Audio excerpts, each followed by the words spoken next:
I've never done a review before. This is new territory for me. I guess you could say I'm in a odd realm. Welcome to the video.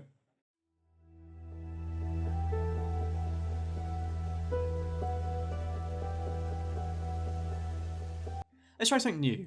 Everyone that does reviews tries to get arbitrary scores that bases their criticism really on broad ideas such as graphics, sound, gameplay. This type of criticism I feel is a bit too lacking. Altering art down to a rating score or vague groups doesn't give it the justice it deserves, and I'm also not an authority above anyone else. I'll instead ask a few questions and we'll find out together if Oddrealm is a game worth playing. Oh, and Wayland Snedker, if that is his real name, was kind enough to give me a free copy to review his game. Give the guy some love, will ya? Question: what is this game? Oddrealm is a simulation game set in a procedurally generated fantasy world where you foster a group of settlers to help them build, explore, and survive. Probably. Too easy. You are a group of settlers, or bandits, or a dude? Custom? Whatever. You're a group of settlers, out of 5 races, but only one is unlocked at the moment, settling down on one of the 4 available biomes: Taiga, Desert, Snow, and Voidlands. Your caravan arrives and from there your story starts. Will your neighbours be bandits, or just some cats? Will the underground be full of goodies, or baddies? It's up to you to find out. Oddrealm is a new game in one of the new niche genres being filled that is the Dwarf-Fortress-like. That is to say, a simulation game based on managing a settlement of people with an emphasis on realism and heavy complexity and depth. Oddrealm has a few things that make a difference to the crowd, such as a really nice art style, streamlined and intuitive game design and controls, and simplified mechanics. Do not confuse this with Baby's First Dwarf Fortress. This game is still unforgiving, it's just more user-friendly. Question: Dwarf Fortress was way too hard to learn. Is Oddrealm too hard to learn? No. Oddrealm comes with a tutorial. A tutorial! A fucking tutorial! It ramps things up simply and effectively. Tell your dudes to dig, then to build, then tell them what homes are and where to dump their shit, and now start crafting. Very seamless and little headache. There are some issues I have with Oddrealm. The cut and harvest options aren't very intuitive. There's no search option for building stuff, which makes finding the right wood furniture you're meant to build kind of annoying. What the fuck is a stone dais? There's next to no hotkeys, so I thought zooming in and out was impossible. It's right here! Telling your warriors and archers to attack shit is extremely counterintuitive, and I do hope Wayland adds the military feature from Dwarf Fortress to Oddrealm to bear command troops. Figuring out how to get your settlers to equip items isn't the best. I should have the inventory and the settler view open at the same time and then drag and drop. I don't know what stone bins or chests are for at all. Why does some grass spread? However, as you can see, these are quality of life changes, not major flaws. Question: does this game deliver what it sets out to be? Absolutely. Your settlers will go hungry, hurt, and level up over time. The seasons will change, threats, migrants, or merchants will arrive. The procedural generation is just enough to not make it feel like RNG, whilst having enough to make things feel new and interesting. Complexity of Dwarf Fortress has been replicated, but streamlined, allowing complex features such as zoning or orders to be done simply. It's pretty obvious that this game fills a niche it wants to fill, a simplified Dwarf Fortress with a certain warmth, comfort, and charm.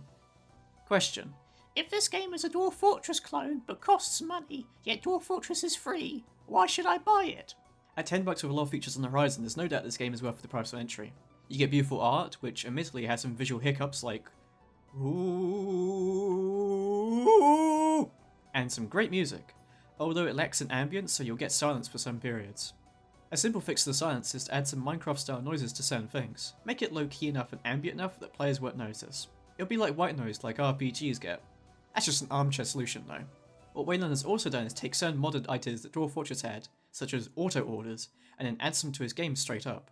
For those not in the know, to craft any item you would place orders for something to be made in this little GUI. Auto orders were a mod attached to Dwarf Fortress that meant your settlers would constantly amount up to a certain number, if they have the items.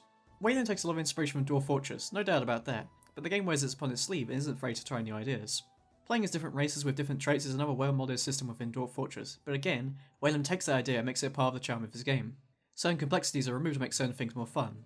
For instance, your dudes can climb any height, so they won't get stuck on roofs or anything. The upside to this? You can make houses outdoors! You can also place stuff mid-air as well. Oddrealm isn't aping off Dwarf Fortress, it's using the core systems within Dwarf Fortress and running with them. A tighter focus, a streamlined design, and a simpler setup, all with beautiful art. Wayland is definitely dedicated and talented, no doubt about it, and Oddrealm was a game that's showing more and more potential over time. Question: okay, but what are the big flaws, not the minor stuff? The complexity and unforgiving nature of Dwarf Fortress means you're always going to get a story from it. Not only that, but there's always a chance of being invaded by goblins, or demons, or by titanic beasts made of cheese or whatever. Oddrealm lacks this sort of content, and it's very easy to get comfy with in your settlement. I hope this is a temporary thing though, and we'll see a lot of change over time. Not only this, but the underground, at least from my dugout, is pretty lame. I had 2 extremely small caves with some copper and tin, and my other settlement had a tiny underground bunker with 2 bags. No enemies. An interesting solution to this would be allowing you to stop looking after a settlement and then settling down in a different location under the same settlement people, if that makes sense. So you have multiple locations that are under the same faction, allowing you to steal a bunch of underground stuff or change it over time, like Dwarf Fortress does, kind of. Enemies that have attacked me have been a singular bandit who wanted me to pay the iron tax, and speaking of, why can't I just pay his fucking iron tax? I have iron! I have steel! Come on now. Again though, this is early access, and I assume in a few months we'll see a change.